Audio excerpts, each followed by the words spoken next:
Está conosco, meus irmãos, o pastor Kenner Terra, nosso brother, nosso amigo. O pastor Kenner já é um conhecido da gente, já esteve aqui ministrando algumas vezes. O Kenner é alguém que me dá muito prazer quando ministra, gosto particularmente de ouvi-lo.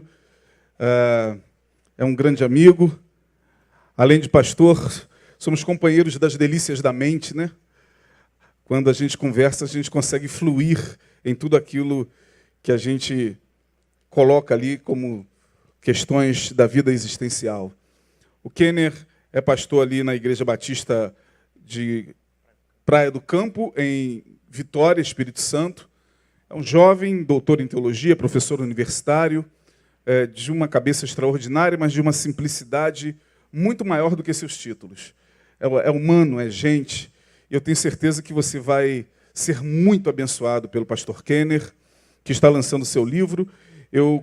Pega lá, eu ia falar sobre o livro, mas eu quero que você fique à vontade para falar. E o Kenner, da última vez que esteve aqui, nos abençoou profundamente, veio na parte da manhã, ministrou a escola dominical, o pastor Neil pediu para ele pregar no culto da manhã, e foi tão bom que Neil pediu para ele pregar à noite, e hoje ele está aqui. Quantos querem ouvir a voz de Deus através do pastor Kenner? Aplauda o Senhor pela vida dele. Eu tenho certeza que Deus vai falar através do seu servo. Deus abençoe, Kenner. É um prazer tê-lo aqui. Muito bem. Boa noite a todos e todas, na graça e na paz de Cristo. Amém? É sempre muito bom estar aqui entre vocês, com vocês, porque é muito bom estarmos entre amigos e amigas. Eu sempre costumo dizer isso, e eu creio mesmo nisso, que o reino de Deus é um reino de amigos e amigas. E quando nós estamos entre amigos e amigas, naturalmente o Espírito de Deus está entre nós. Jesus, inclusive, garantiu que, no momento em que estivéssemos entre 2 ou 3, o nome dele e onde Jesus nos coloca para construirmos relacionamentos profundos e verdadeiros.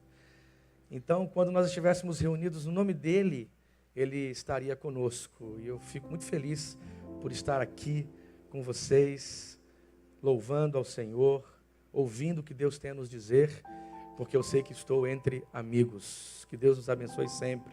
Muito bom estar aqui, sempre vejo, fico muito impressionado positivamente, sabe, pastores? O irmão Jeová é uma alegria, rapaz, é uma coisa, você não conhece o irmão Jeová que você fica ali atrás talvez, mas aqui é uma alegria que contagia a gente também. Na verdade, essa igreja, ela é contagiante, louvado seja o Senhor por essa comunidade de fé que nos enche de tanta alegria, amém?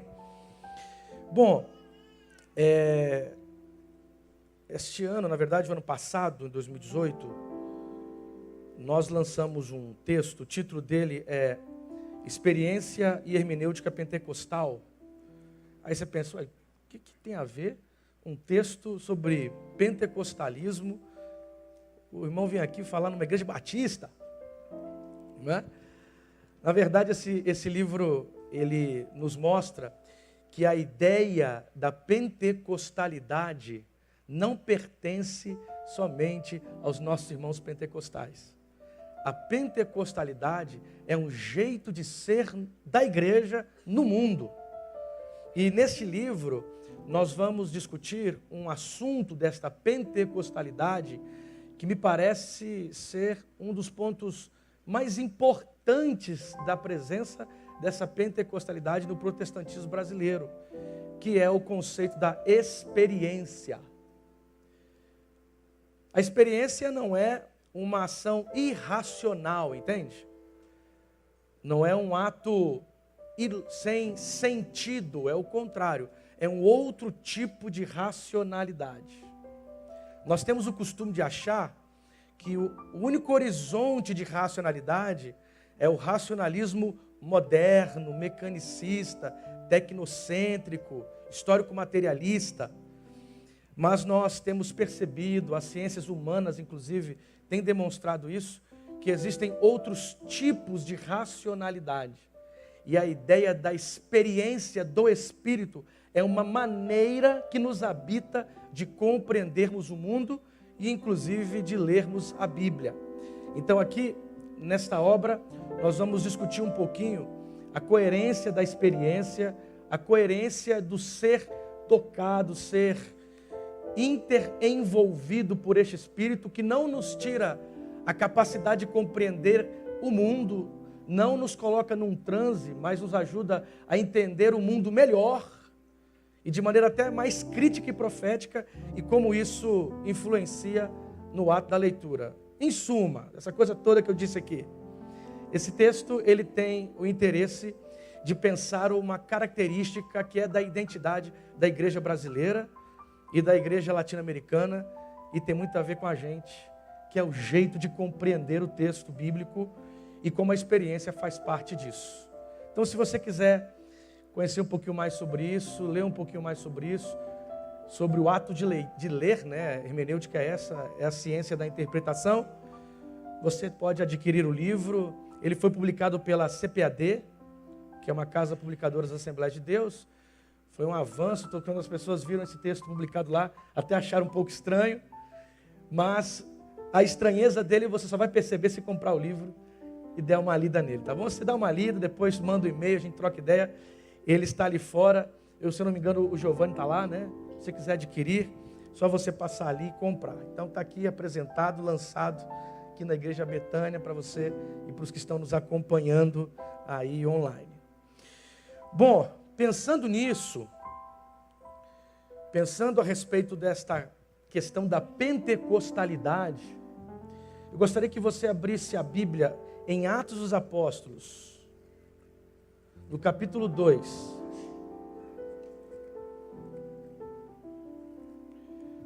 Atos dos Apóstolos, capítulo 2.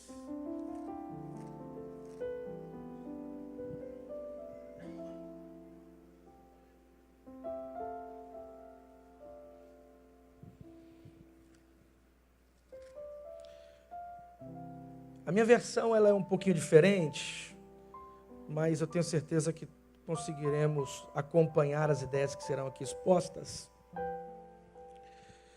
Eu vou ler a partir do verso 1, que é um texto muito fundamental para entendermos bem o que é essa tradição vinculada ao movimento de Deus na história, que é o movimento do Espírito na história, e o que isso nos aponta.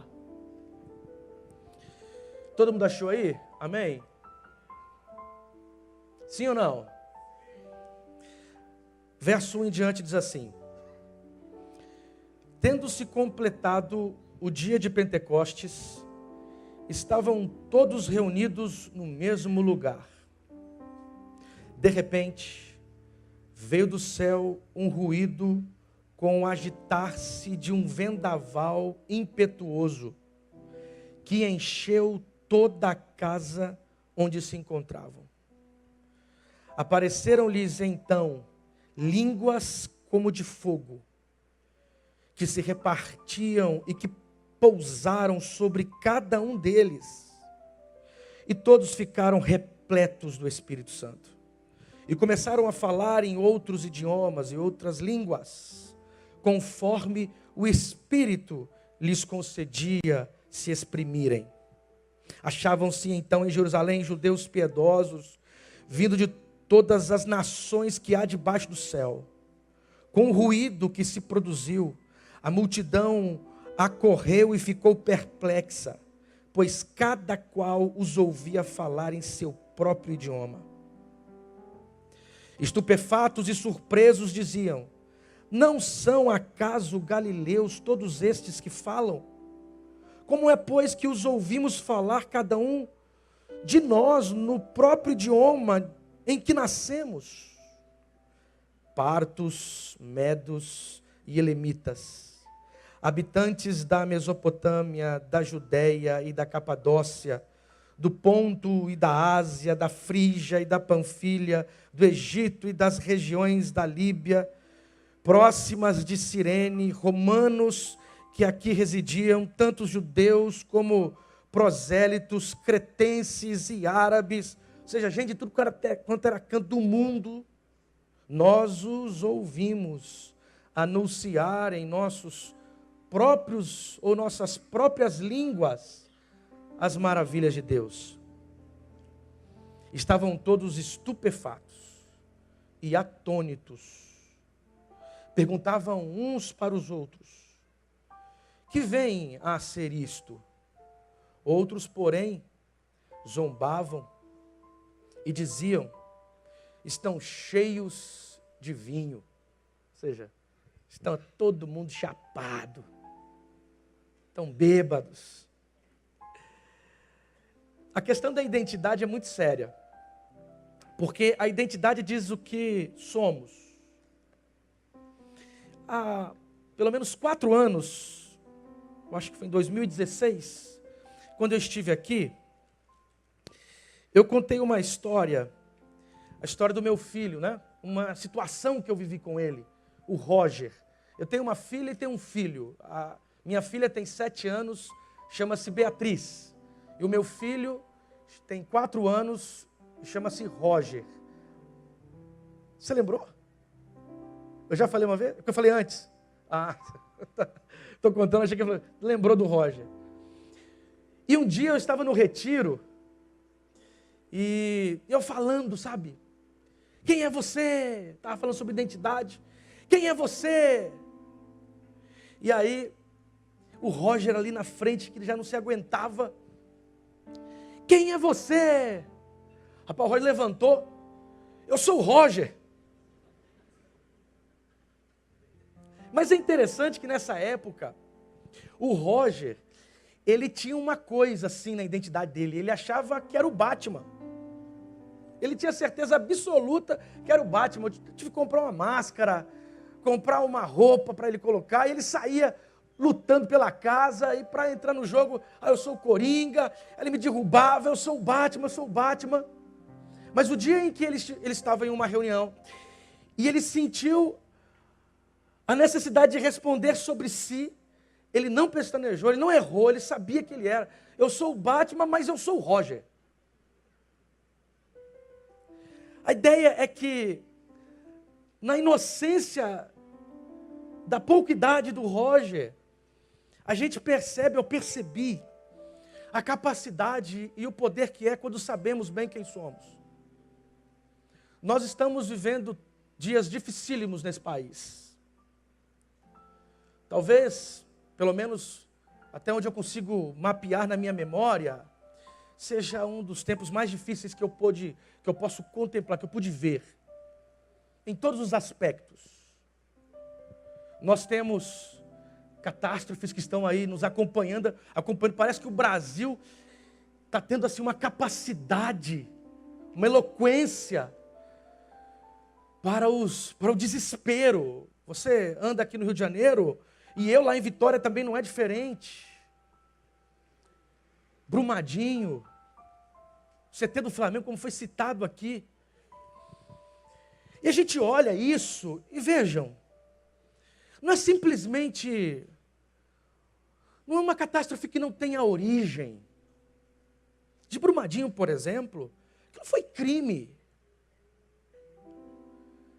A falta de políticas públicas nesse país que deveriam ser aplicadas para que todos vivêssemos em paz, elas não são aplicadas porque o sistema no qual estamos, ele representa exatamente um jeito de funcionar, que é um jeito que engole pessoas, que torna a carne humana um objeto a ser consumido.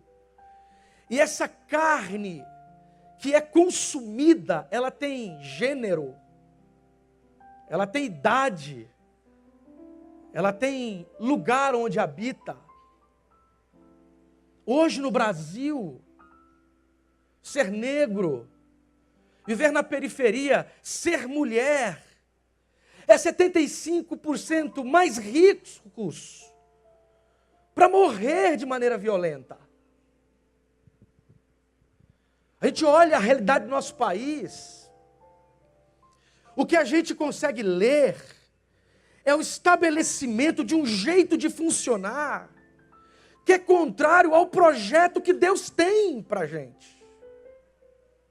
As estruturas mais profundas, e aqui eu falo de estruturas profundas mesmo, porque tem a ver com a visão de mundo, com a maneira como as pessoas compreendem a vida, negam, afrontam o que há de mais bonito para o projeto da humanidade, que é a celebração da vida, que é a solidariedade, que é a comunhão, que é o ser humano entender que ele não é simplesmente um ser que anda por aí em busca dos seus próprios interesses, não. Ele é alguém que depende do outro. E a metáfora da mesa, que a tradição cristã valoriza tanto, é exatamente uma proposta de Deus, para que o ser humano se compreenda melhor, compreenda o outro melhor e torne a vida mais habitável. O que a gente tem visto, essa violência que nos cerca, essa desumanização que corre por todos os cantos desse país, é o resultado de um funcionamento que revela um profundo desconhecimento da vontade de Deus para a humanidade. Aí você olha ao mesmo tempo nesse mesmo país, o número de igrejas aumenta de maneira acelerada. Você liga a TV, é impressionante porque antigamente nós assistíamos programas que homenageavam cantores. Agora cantores de tudo quanto era canto, sabe? Hoje a gente liga, você encontra lá cantor evangélico sendo homenageado em programas que o evangelho nunca tinha chegado. Você liga a rádio. Quando eu morei em Petrópolis, descia para Unigran Rio, eu ia descendo e procurando uma rádio para ouvir uma música. Eu ia em uma, outra, e era só rádio com linguagem evangélica. Lá em Vitória tem uma rua Serafim Derenze, que, irmãos, na mesma rua, na rua tem mais de 50 igrejas diferentes. Outro dia eu fui convidado para falar numa igreja lá, sabe, pastores? Eu entrei em 4 igrejas erradas. Eu sentei, eu falei assim, não é o pastor que me convidou, não. Aí eu falei pro Jackson, vem cá, essa igreja aqui não, pastor, não é aqui não, eu saía. Aí peguei minha esposa e meu filho, vamos embora. A gente tropeça em igreja. A linguagem da cultura brasileira agora, ela usa os jargões evangelicais. Abençoado, está amarrado, e é um dicionário esquisito que está entrando na cultura. Mas a minha pergunta é, e é isso que me incomoda, e é isso que me leva, inclusive, à leitura do texto bíblico, para entender melhor esse negócio. Como pode um país que é tão preenchido de gente, que tem a linguagem evangelical, que tem um jeito de se vestir como gente de Deus, supostamente, que abarrota multidões em templos, que cobre espaços gigantescos de terra com igrejas, o mesmo país ser tão marcado por aquilo tudo que nega o projeto da implantação do reino. A sensação que tenho é que vai crescendo o número de igrejas e vai apagando, colocando numa cortina da superficialidade, vai colocando numa cortina da mentira e da máscara. O reino é uma igreja que vai crescendo em número, vai aumentando em gente, vai contabilizando matematicamente valores quase que incontáveis, e ao mesmo tempo este número todo parece que não muda e não mexe em nada nas estruturas mais profundas deste país. Eu acho que a questão está na identidade. O que é ser igreja de Cristo nessa nação.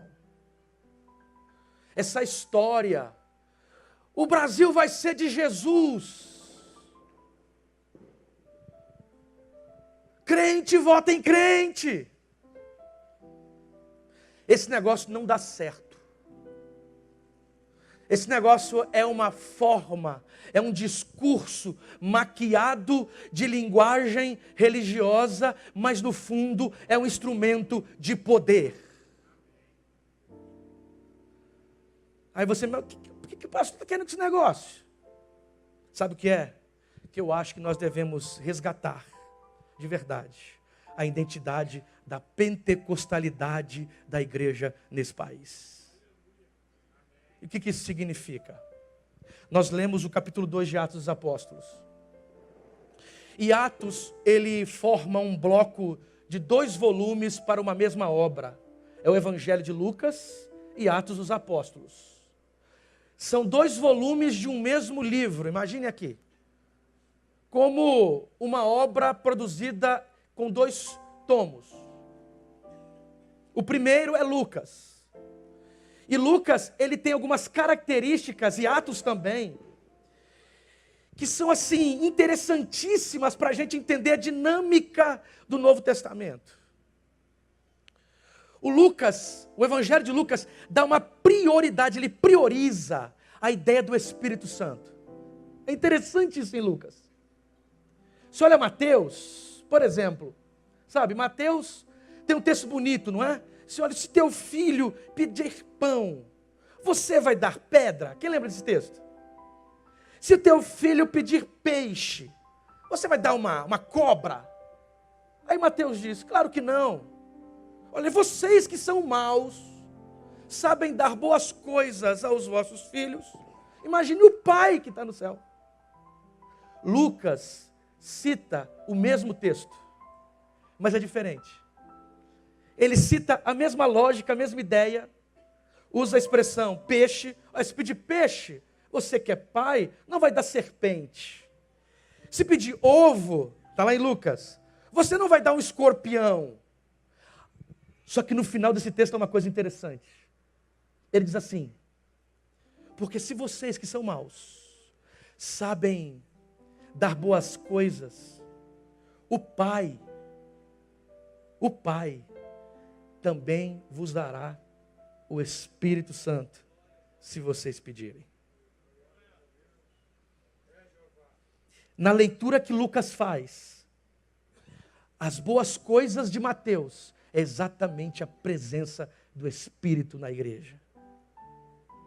Se você observar as primeiras partes, o primeiro capítulo, os primeiros capítulos do Evangelho de Lucas, tem umas cenas interessantes. Maria vai encontrar-se com Isabel, e as duas estão grávidas. E o texto diz que quando Maria, ela saúda Isabel, o menino, no útero se mexe, e o texto diz que ela se enche do Espírito Santo. O Evangelho de Lucas, ele faz com que a gente olhe com mais cuidado, de alguma maneira, essa operatividade, essa presença latente e impulsionadora, renovadora do Espírito que Jesus partilha a nós. E quando você leva isso em consideração, Atos 2 é um tipo de um modelo. Para o movimento pentecostal, não. Porque há uma diferença entre pentecostalismo e pentecostalidade. Pentecostalismo é um movimento social, histórico-social, estabelecido numa determinada data, que chegou no Brasil, mediado por uma série de coisas dos Estados Unidos e outros lugares. Tem o seu papel, são os nossos irmãos, estamos juntos na caminhada. Neopentecostalismo é um corolário disso, um pouquinho mais esquisito, assim, sabe? Mas a pentecostalidade é outra coisa. A pentecostalidade não depende da denominação, da placa e da instituição. A pentecostalidade não tem relação com com o tipo de roupa que eu visto, nem a teologia tradicional ou não que tenho. A pentecostalidade é um jeito de ser da igreja. E é um jeito de ser que é motivado, impulsionado na vida e na força que há no Espírito de Deus. E ele não é um conceito que constrói a ideia de transe. O que é a pentecostalidade? É aquele movimento ou aquela presença que gera transes. Não. A pentecostalidade é um horizonte de ser da igreja. É o que compõe a identidade da igreja, que cria unidade, inclusive, nas igrejas. A oikumene, a grande casa que nós habitamos, e que a igreja de Cristo foi lançada para transformar pelo poder que era o nome de Jesus. Essa unidade se dá porque nós nos encontramos numa mesma força que nos impulsiona, uma força de unidade. E essa força é o que dá sentido para a igreja. Essa força que nos atrai uns com os outros e nos lança para transformarmos as estruturas deste mundo. E essa força é uma marca que temos. Esta marca se chama pentecostalidade, porque ela não tem lugar fixo na história, é o sopro do Espírito que vai movimentando a nossa vida, transformando a gente vai transformando o mundo, nos unindo. Aí quando eu venho aqui na igreja Betânia, ou vou em qualquer outro lugar, independentemente de ser um lugar pentecostal ou não, eu sei que de alguma maneira nós somos um povo só, porque o Espírito de Deus nos une e nos dá força para vivermos essa identidade mais profunda.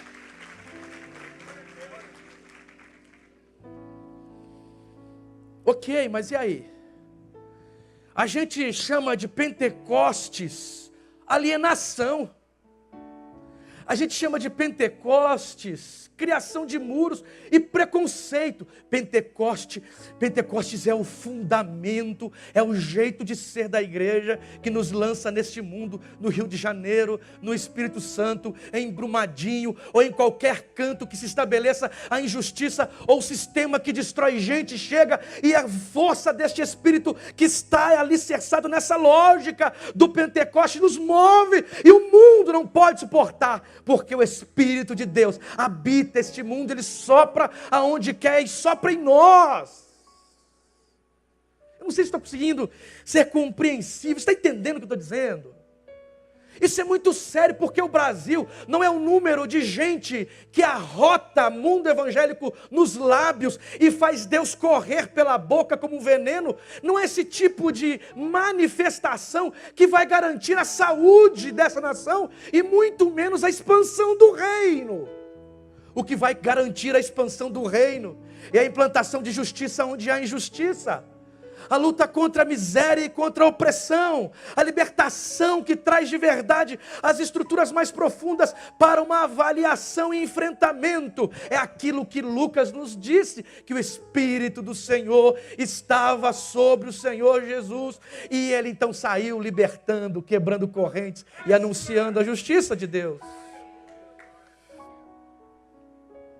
Então a pentecostalidade não é pentecostalismo.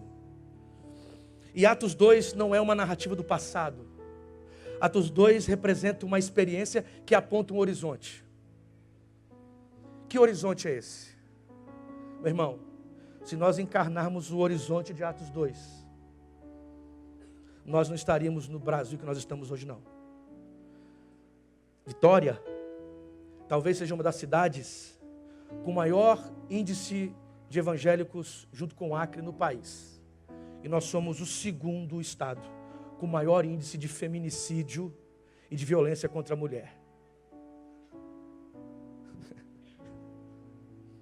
Pastores, tem uma coisa errada nisso aqui. Tem ou não tem? Eu acho que Atos 2 nos explica o que é. Ele aponta.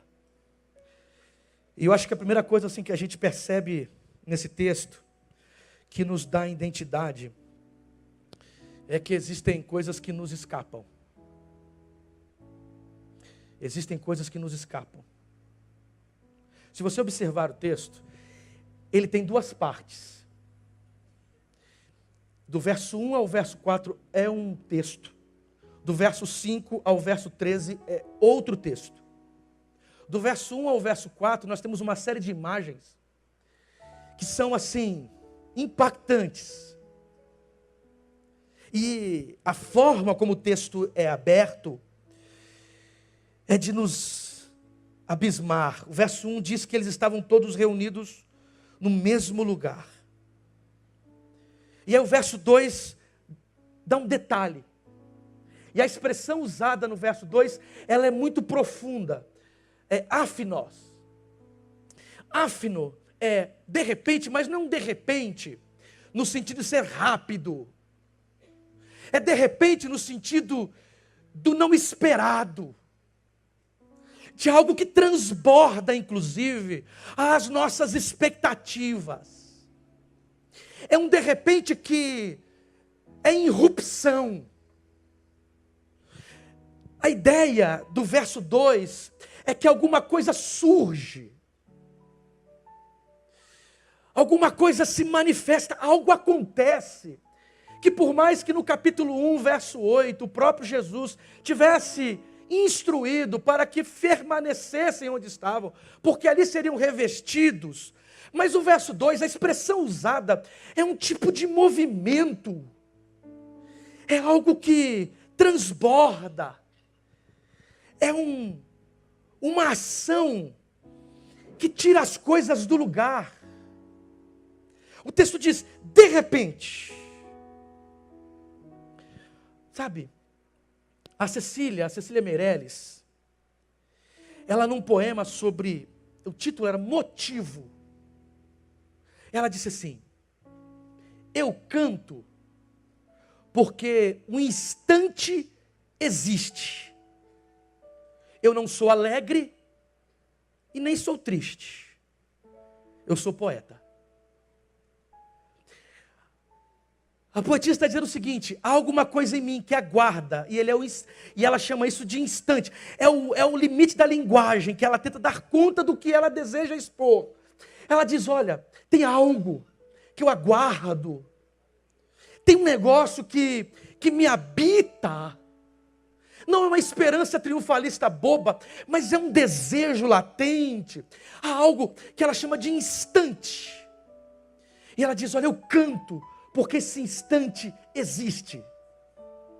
Eu canto porque esse instante invade a história em sua naturalidade. Eu canto porque esse instante, ele é uma instauração que está para além da dinâmica natural das coisas. E quando esse instante que existe se dá, o meu mundo deixa de ser um mundo qualquer e se torna poesia.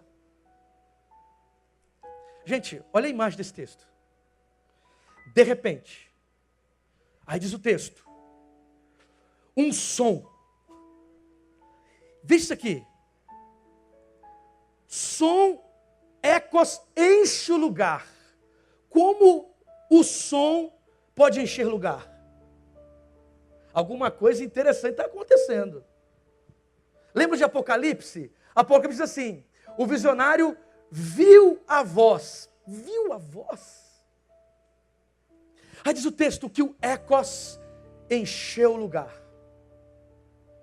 E quando o ecos encheu o lugar, algumas coisas começaram a ser descritas no texto.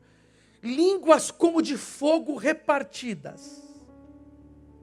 E elas pousavam sobre as cabeças assim. Essa é a imagem do texto. Esse é o jeito como Lucas narra o texto. E eles começaram a falar coisas. E falavam como impulsionados por aqueles instantes. Deixa eu explicar uma coisa para você. Essas imagens aqui não são estranhas para a tradição judaica. Na tradição judaica, poucos anos antes desse texto ser escrito, haviam outros textos que falavam e que tentavam narrar sobre o trono de Deus. E havia inclusive uma tradição que é chamada tradição da Merkavá, que era marcada por viagens celestiais que visionários judeus faziam. Era a religião do povo. E dizem esses textos, 1 Enoque, Jubileus, uma série de textos, que quando esse visionário chegava lá no trono, ele via o trono cheio de línguas como de fogo. A memória judaica via o lugar onde o trono estava como um lugar com a presença de línguas de fogo. Olha o que Lucas está querendo dizer para a gente sobre este áfino que nos vem, ou que foi, ou que apareceu naquele lugar. Eles subiram para o céu? Não. E como que ali tem então línguas? Como que ali tem essas imagens de ecos? É como se Lucas dissesse, não fomos nós, ou não foi que a igreja subiu para o céu. É que o céu é que desceu. E quando o céu desce, diz o texto, alguma coisa que está para além da linguagem acontece. Algo que está para além da descrição natural das coisas surge. É como se Lucas dissesse, nessa caminhada da experiência da pentecostalidade, por mais que tenhamos todas as estratégias necessárias, todo jeito para organizarmos bem como faremos, como agiremos, por mais que a gente pense bem a nossa agenda, mas quando caminhamos com este Deus que funda a igreja, há sempre um espaço para aquilo que está para além da linguagem. Há sempre um espaço para a irrupção. Deixa eu falar uma coisa aqui. A linguagem, ela é muito frágil, ela é muito pouca, ela é muito limitada para descrever as coisas mais profundas da vida, inclusive de Deus. É por isso que a linguagem da poesia, ela é o ápice, assim, é o máximo que a linguagem pode chegar. Mas Deus está para além da nossa capacidade narrativa. Deus está para além da nossa construção logocêntrica. Deus transborda isso. E na caminhada com Ele. E quem está falando com vocês aqui é alguém que gastou pelo menos, tem gastado toda a juventude, o final da adolescência, estudando o fenômeno religioso, entendendo como ele funciona, tentando aproximar para que o diálogo seja feito de maneira mais coerente, tentando entender como a religião habita na gente, como que ela se constrói. É alguém que tem feito e gastado muito tempo observando este fenômeno com todo o critério possível. Mas eu sei que isso não esgota este Deus que está para além da linguagem. E este Deus que está para além da linguagem, Ele sempre abre espaços para um de repente na história. E esse de repente na história, quando tem a irrupção, quando Ele decide agir, quando Ele decide intervir, os nossos braços já não alcançam mais. Não é um triunfalismo barato, sabe? Não é um bater da mão e achar que tudo que eu quero vai acontecer. Não é disso que eu estou falando. Mas é a certeza do instante, como a poeta disse. É olhar a realidade e se revoltar com a esperança, porque a esperança, ela é um tipo de revolta contra o que está estabelecido e o que nega a humanidade. É por isso que eu creio na irrupção de Deus nessa nação. É por isso que eu creio na irrupção de Deus na igreja desse país. É por isso que eu creio que a esperança me lança, pela força do Espírito, a acreditar que a justiça é possível. A acreditar que as mulheres nesse país podem ser protegidas e não serem usadas como objeto na mão de um sistema que a desumaniza. Eu sei que é possível o Espírito, inclusive, soprar lá na bancada evangélica, sabia? É difícil, mas pode.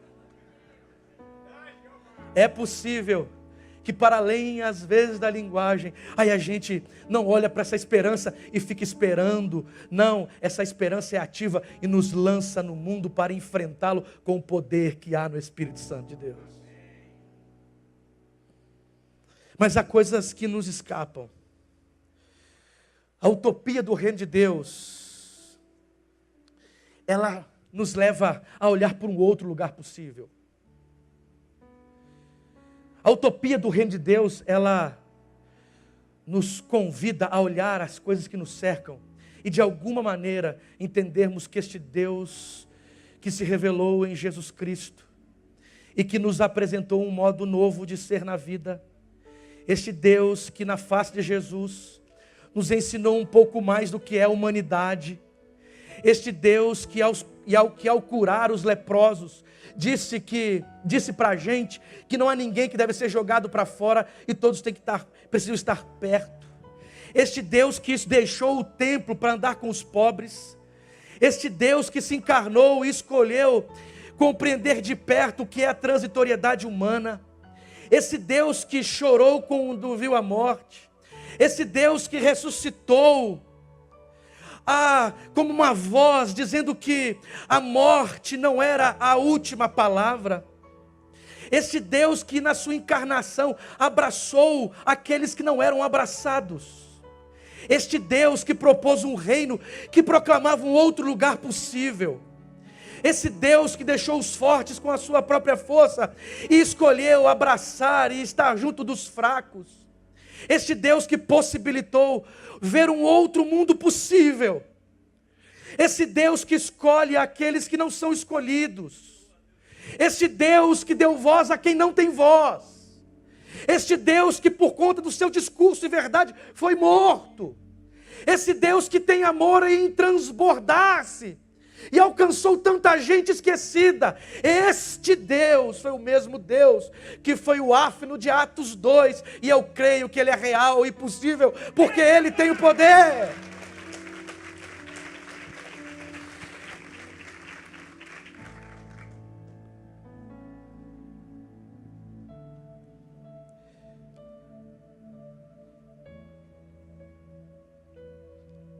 A verdade é que nós não cremos no que falamos, porque não agimos à luz do que falamos.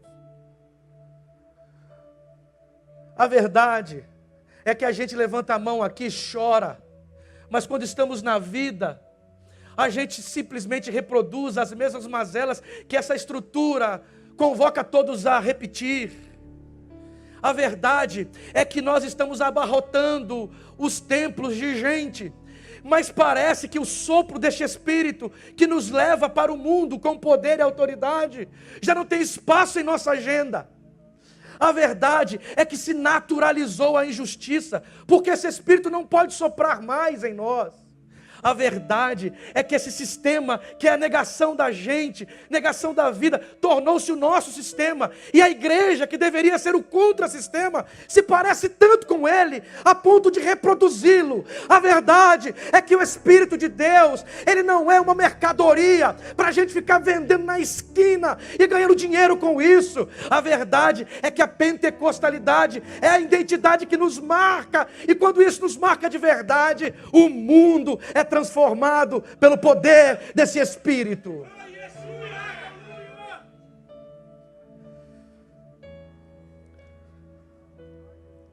A verdade é que o Brasil não estaria na situação que está, não teria transformado essa nação da forma que está, se aqui de verdade o Espírito Santo fosse uma voz que nos guiasse.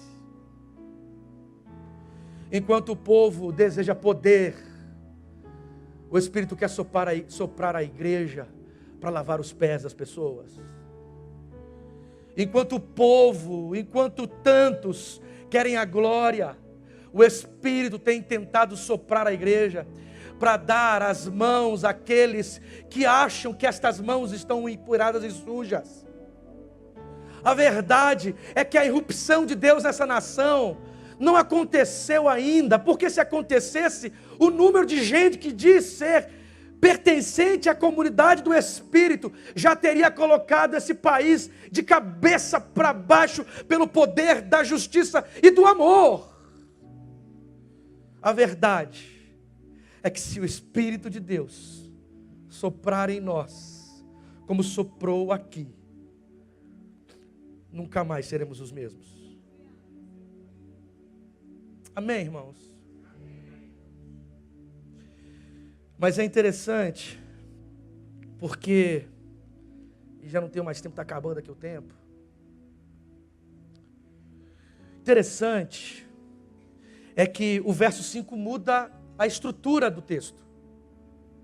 Se você observar, se no verso 1, 2, nos versos 1, 2 até o 4, há uma irrupção que transborda e que cria esperança e que está para além da linguagem, no verso 5 alguma coisa acontece. O texto diz que estas coisas que lá estavam acontecendo, elas são traduzidas para o povo que está lá fora. Olha só, a ideia é que aquele ecos que estava lá dentro, aquelas vozes que lá se ouviam, aquela irrupção que ali habitava, o texto diz que, a partir do verso 5, que estavam todos em Jerusalém, piedosos, judeus piedosos. E o verso 6, o ruído que se produziu, a multidão ficou estupefata. Eles ficaram surpresos. E a surpresa foi algo muito óbvio. A surpresa foi um tipo de encontro daquilo que aconteceu naquele espaço, na realidade da vida das pessoas que estavam lá fora. Como se uma presença pública agora, não mais qualquer, mas uma presença pública pneumática. Uma presença pública empoderada pelo Espírito. E quando essa presença pública empoderada pelo Espírito se dá, as pessoas, de alguma maneira, compreendem bem o que lá acontece. O texto diz que eles conseguem ouvir em seus próprios idiomas. E isso os chama. O interessante é que o texto diz que o barulho de dentro ecoa lá fora. O texto diz que o encontro lá com o sagrado alcança as esferas não sagradas.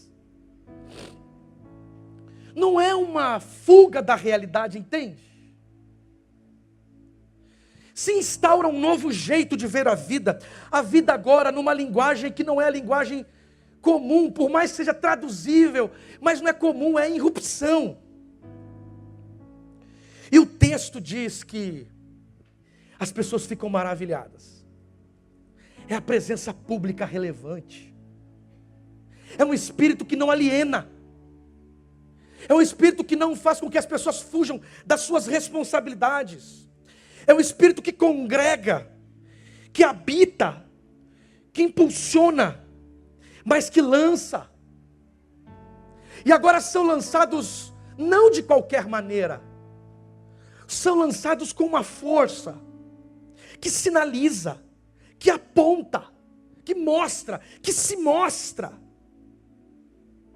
que não aliena, que não desumaniza, que não exclui, mas que acolhe, que atrai, que não julga, simplesmente anuncia, que não persegue, pelo contrário, abraça, porque o eco de lá não era um eco que pertencia àqueles, era um eco que tinha que ecoar pelos 4 cantos do mundo. E eles então ficam abismados com o que estão ouvindo e vendo. É uma presença pública relevante. É uma presença pública que faz sentido. Deixa eu falar uma coisa para você aqui. Há uma crítica à religião que ela, por vezes, sim, é verdadeira. Há uma crítica moderna à religião que diz que a religião pode ser um instrumento de alienação.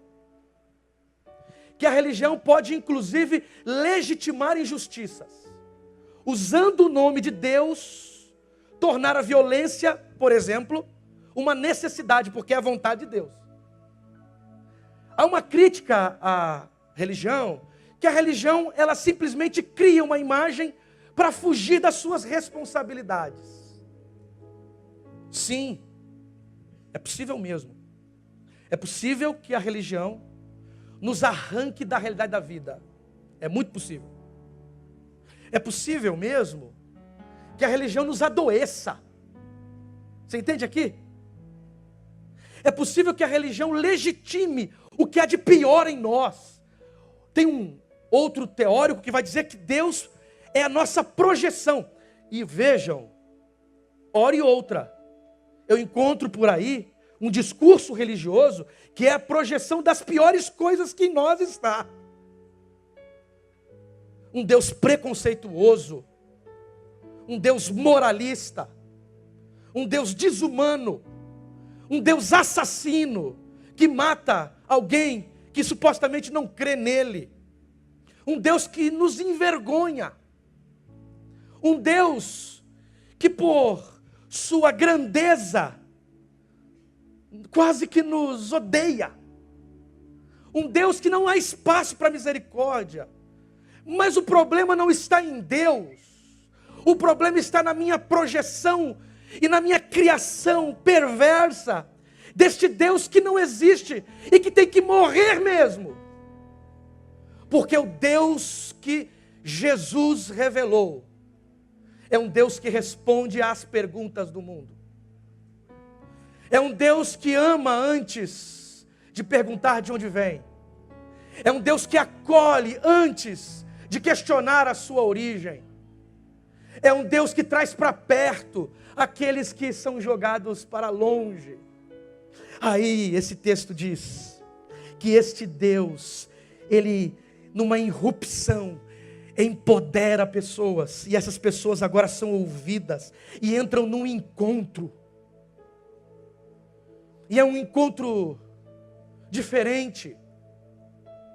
Se você continua lendo o texto, no encontro se ouve as maravilhas de Deus.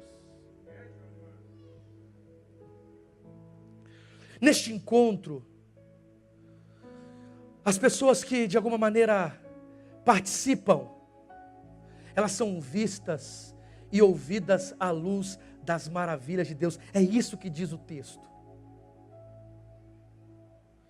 Sabe qual é o problema? É que a nossa presença pública pode ser honrosa ou vergonhosa.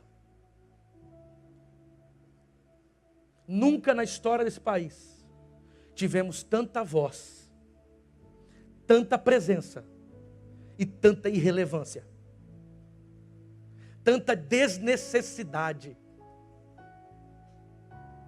tanta vergonha. O Facebook tem se tornado para a gente, pelo menos para mim, um dos lugares que mais me envergonham. Pelo amor de Deus. Uma família enlutada. O Brasil comovido. E gente falando em nome de Deus. Que não se deve tocar em ungido, pelo amor de Jesus Cristo. A presença pública, ela pode ser vergonhosa. Mas a igreja que tenha o poder do Espírito Santo, e que a pentecostalidade a marca, a sua presença pública é relevante, é transformadora. E você imagina assim, como que essa presença pública acontece? É muito simples, irmão. Foi falado hoje pela manhã sobre o Sermão do Monte. E lá no Sermão do Monte, diz uma coisa muito interessante. Você não consegue esconder uma casa que é construída em cima da montanha. É possível? Vamos botar um pano lá? Sabe por quê? Porque ela é visível. Você passa e vê. A gente não precisa... Veja, nós não precisamos de gente para defender a igreja. Quem defende a igreja é Cristo. A gente não precisa de ninguém para lutar pelos interesses da igreja.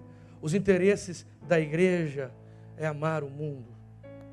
O que a gente precisa fazer é aprender a viver cheios do Espírito, servindo as pessoas. O que precisamos aprender não é lutar com as pessoas por aquilo que a gente crê, mas é cheios do Espírito Santo, ver o mundo de maneira diferente. O que a gente precisa fazer para defender a igreja é no fundo mesmo, aprendermos com Jesus a escolher por aqueles que Jesus escolhia. Aprendermos com Jesus a acolher aqueles que Jesus acolhia. É estar com aqueles que Jesus estava. É se blindar das propostas contra as quais Jesus se blindou. A presença pública da igreja, ela é relevante e cheia do Espírito. Não é pela quantidade de deputados e senadores que a gente coloca lá, mas é a quantidade de representantes do reino que habitam esse mundo aqui. O texto diz que o eco, ele transbordou. E ao transbordar, ele foi sendo ouvido. E ouvido num silêncio dos nomes das pessoas. Como uma espécie de grão, de fermento, que é colocado no pão, é colocado lá. E ele vai, no trigo, ele vai enchendo, ele vai mudando as estruturas, ele vai transformando algo em outra coisa.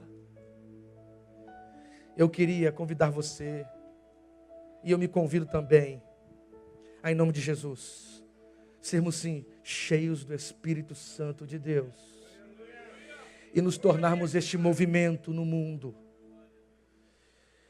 Um movimento que talvez tenha que alcançar e transformar até as igrejas desse país.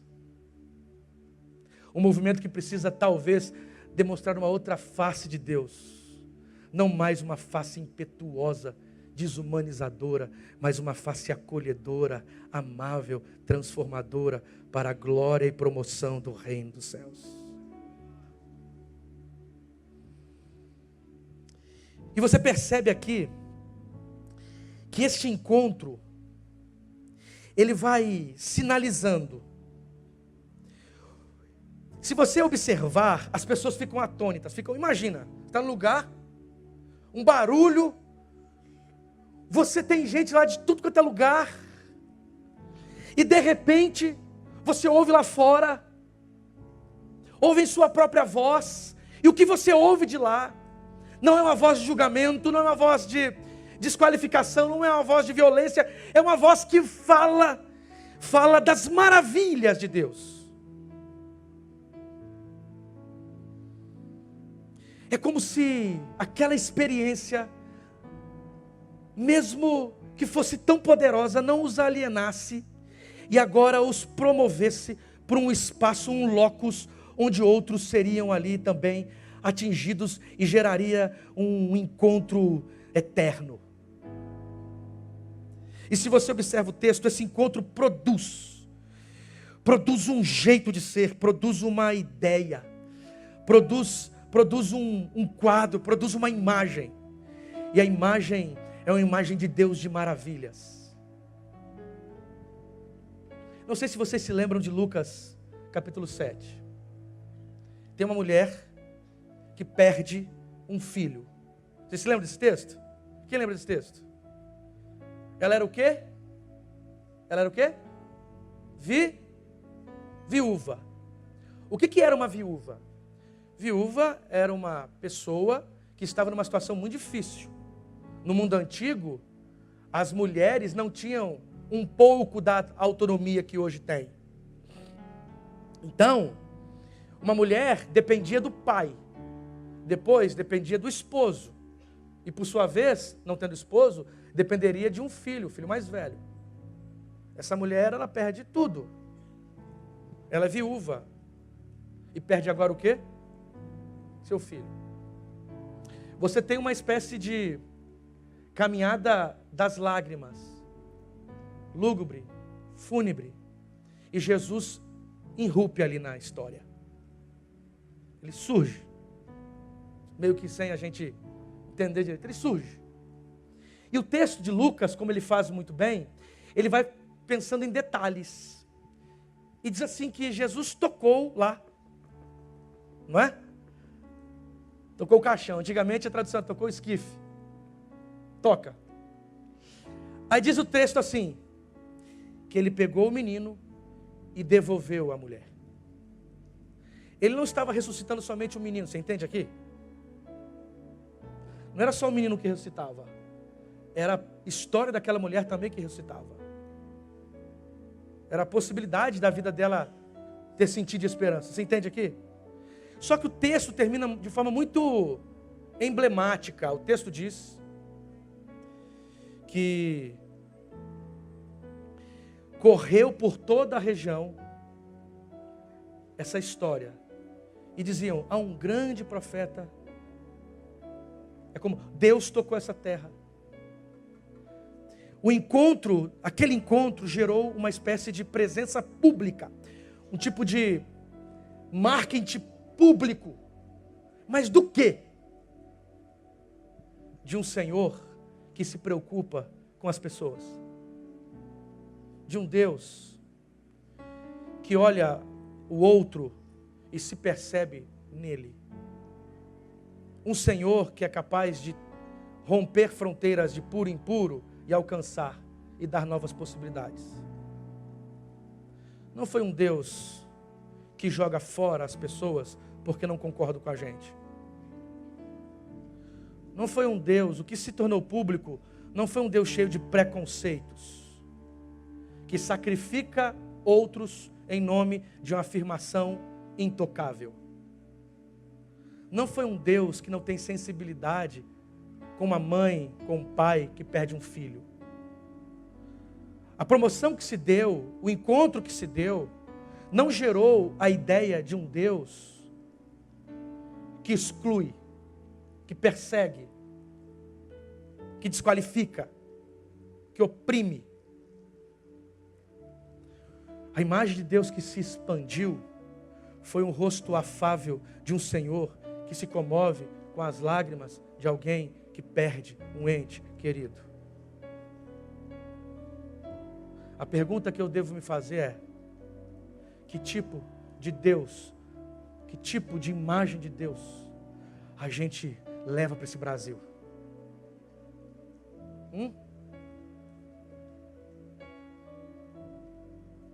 Quando a gente acha que estamos acima de alguém, que imagem de Deus a gente leva para esse Brasil?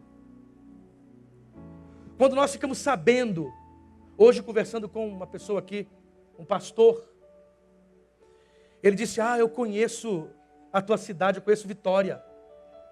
Olha essa história, eu conheço Vitória. Eu acompanhei uma menina que se descobriu homossexual. E quando o pai ficou sabendo disso, o pai era da igreja, pastor, a expulsou de casa. A expulsou de casa porque não aceitaria em sua casa alguém daquele tipo, que envergonharia o seu ministério. Porque ele estava defendendo Deus. Ele estava defendendo a fé. Ele estava anunciando uma imagem de Deus.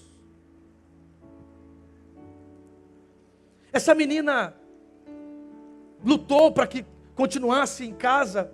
Aí falaram para essa moça que ela deveria ir lá em São Paulo, que tinha um cara com superpoderes.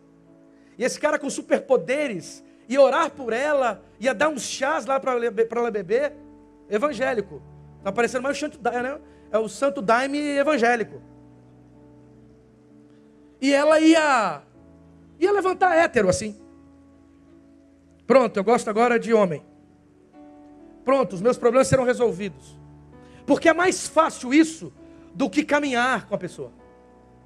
É mais fácil isso do que chorar com os que choram. É mais fácil isso do que entrar em crise, na crise com o outro. É mais fácil isso do que gastar tempo e agenda da vida e do coração com a pessoa. É muito mais fácil.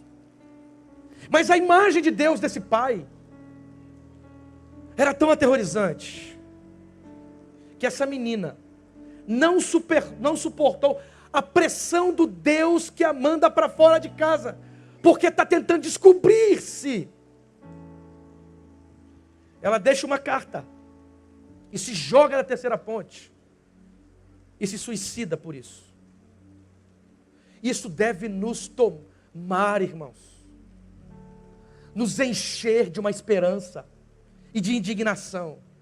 Uma esperança que não é essa a imagem de Deus, que de Naim saiu circunvizinhando as pessoas. A imagem de Deus que ecoou lá de dentro daquele espaço onde eles estavam. É um Deus que está para além da nossa linguagem, e que há esperança nele, e que tendo e havendo esperança nele, as maravilhas dos céus são sempre possíveis, e este Deus acolhe, abraça, ama, transforma, dá sentido, dá horizonte, nos enche de possibilidades e faz da gente pessoas melhores.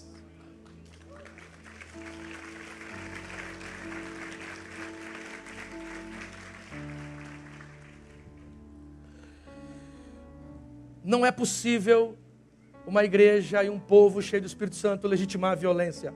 Não tem afirmação dogmática que possa dar conta disso.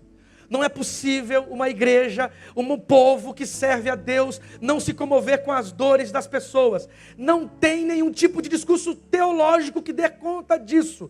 Eu estou disposto a diluir todas as afirmações que habitam em mim, para que a vida seja possível. Sabe por quê? Porque Jesus teve coragem de entregar a sua própria vida, para que a vida fosse possível. E não é tradição, não é nenhuma afirmação histórica que vai sepultar as pessoas, porque nós cremos num Jesus que é um Senhor da ressurreição, antes de qualquer coisa.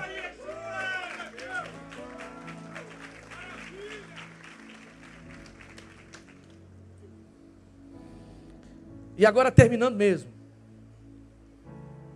É que eu sou botafoguense.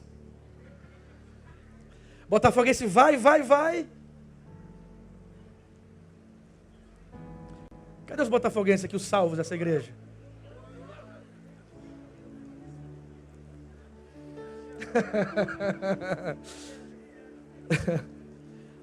Veja, esse evangelho e essa proposta de ser cheio do Espírito é um risco. É um risco. No final do final do texto, sabe o que é dito? Que eles são, por alguns, eles entram na graça, eles ficam maravilhados, e por outros, eles são tratados como bêbados. É arriscado escolher pela justiça. É arriscado demais escolher pela verdade. É arriscado demais escolher pela sensibilidade num mundo que não tem coração. É arriscado demais escolher por aquilo que tem valor em um mundo que só presta atenção naquilo que tem preço. É arriscado demais você escolher pelo perdão em um mundo que é jogado pelo sistema da vingança. É arriscado demais você escolher pelo amor em um mundo que o ódio parece ser o modus operandi do seu funcionamento. É arriscado demais escolher por aquilo que é justo, num mundo que parece movimentar-se e funcionar-se na injustiça. Mas mesmo arriscado, mesmo que seja perigoso, o Espírito do Senhor, quando habita em nós, nós temos a coragem necessária para enfrentar todos esses dilemas. O texto diz que eles são tratados como bêbados, não são bem compreendidos. São tratados de forma vexatória. Mas eu prefiro os abraços e o sorriso dos pecadores onde Jesus estava, do que as músicas e as honras do templo, fariseus e aristocracia, por onde Jesus não passava. Eu prefiro a complicação de um senso comum profundamente adoecido do que o acolhimento de um sistema que é totalmente contrário à vontade do reino. Seguir ao Evangelho é arriscado, mas o Espírito de Deus nos habita. E a força que nos impulsiona, nos mostra que é o melhor caminho. Vamos ficar de pé.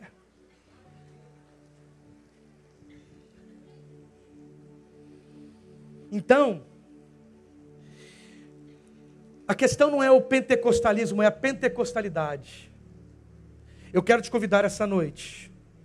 Não importa o tempo que você tenha de caminhada cristã, não importa se você veio aqui a primeira vez, porque o Espírito Santo sopra onde Ele quer.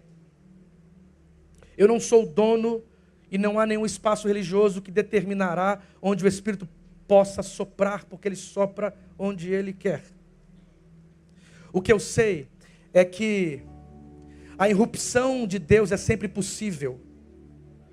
Sempre possível.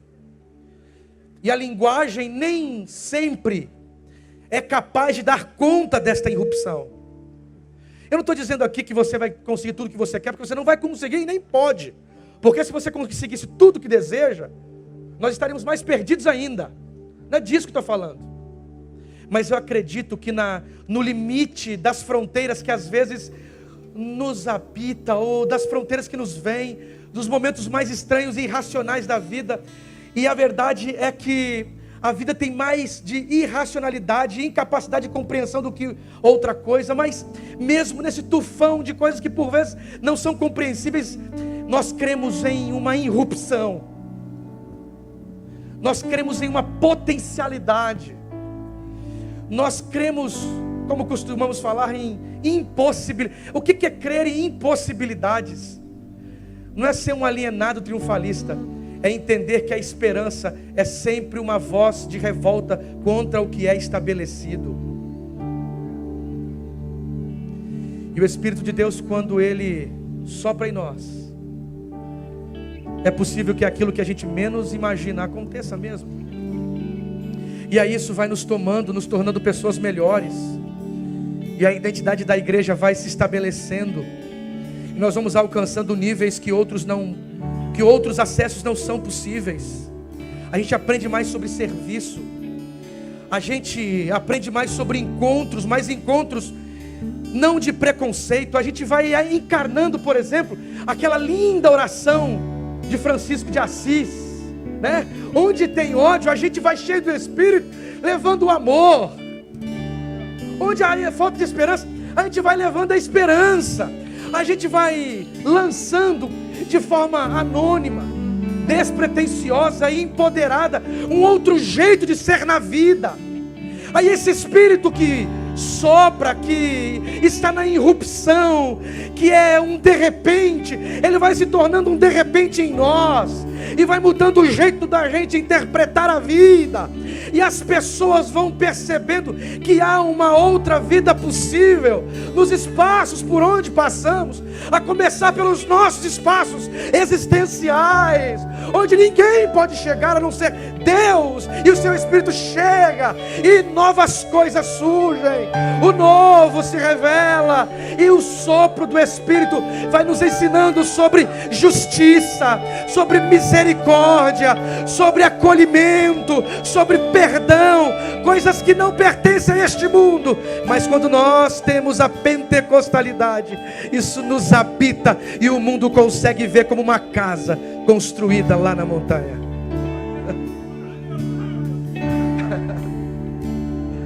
Ai, meu Deus do céu. Meu coração assim, irmão, tá com um negócio. Não é esse barulho não, mas é outra coisa. Meu coração tá com um negócio assim, que parece que vai transbordar aqui, sabe? Sabe por quê? É porque a comunidade de fé, ela não é um instrumento para ser usado na mão de quem deseja poder. A comunidade de fé é um espaço que pessoas simples como eu e você nos enchemos do Espírito para enfrentarmos a vida e ajudar as outras pessoas a enfrentarem também. Aí o mundo vai se tornando melhor, a vida vai se tornando mais possível. Clarice Lispector diz no seu livro A Hora da Estrela que a vida é como um soco no estômago.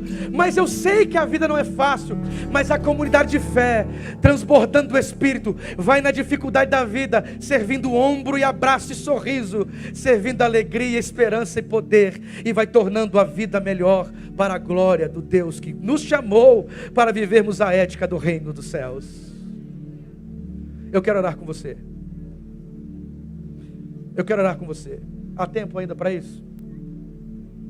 Eu quero orar com você. Eu quero orar com você essa noite, pedindo a Deus, e eu quero que você peça também. Meu irmão, eu não tenho mais paciência, de verdade, paciência para ficar brincando com coisa séria. Não tenho mais paciência. Eu tenho pouco tempo de ministério, pouco tempo de caminhada por aí, mas eu já não tenho mais paciência.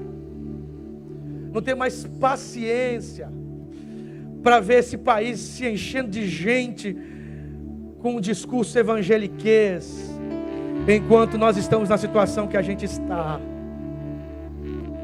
E eu acredito, talvez eu, Kenner, nem você, talvez nós dois sozinhos não sejamos capazes de mudar o mundo, mas eu posso mudar o mundo de alguém. Eu posso mudar o mundo de alguém. E quando o Espírito sopra, nós nos tornamos semeadores deste novo mundo possível, dessa terceira via, dessa outra margem do rio.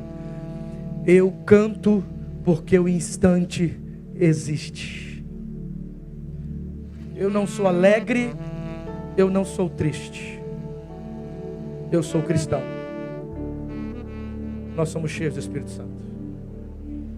Seja cheio do Espírito Santo. Viva verdadeiramente a experiência do Espírito, não para apoteoses vazias, mas para que o mundo veja que é possível um mundo outro, onde as pessoas são respeitadas independentemente da sua classe, da sua cor, da sua orientação, mas simplesmente porque são seres humanos, a ponto de habitar em nós o que não se enquadra, não se encaixa, não se dá. É um incômodo. E esse incômodo é a irrupção do Espírito de Deus em nós. Eu quero te convidar a fechar os seus olhos agora. Eu quero orar com você.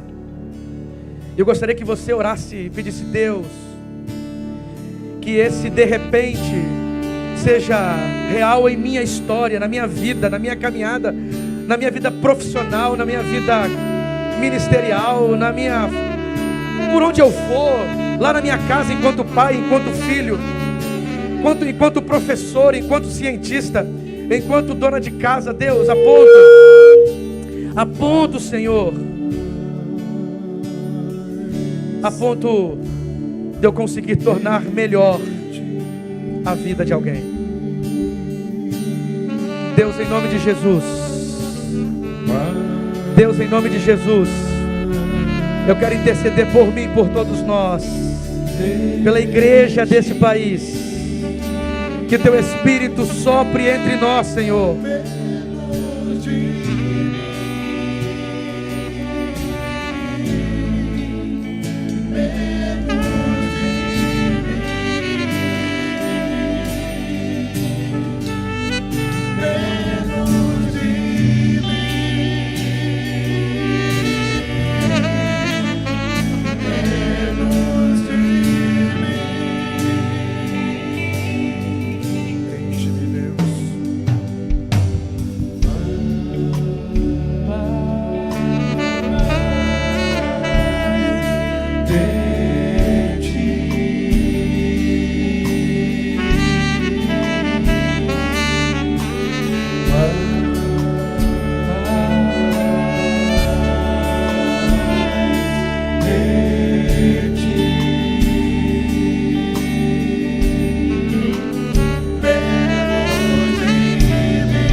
nome de Jesus.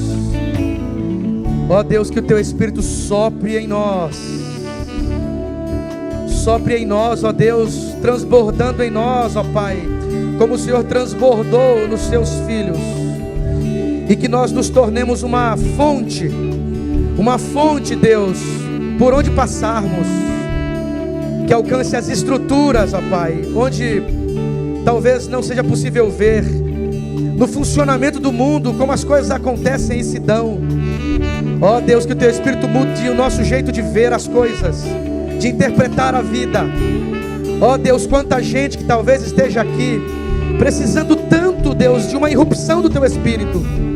Ó Deus, que se for a Tua vontade que isso aconteça essa noite, e que nos tornemos pessoas melhores para o Teu reino, nos tornemos pessoas melhores para o Teu reino, para que o Senhor cresça, e o Senhor crescendo, eu sei que a vida das pessoas que estão ao nosso lado se tornará uma vida muito melhor, e uma vida muito mais habitável, para a glória, para a honra, para o louvor do Teu poderoso nome. Mais uma vez. Mais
uma vez.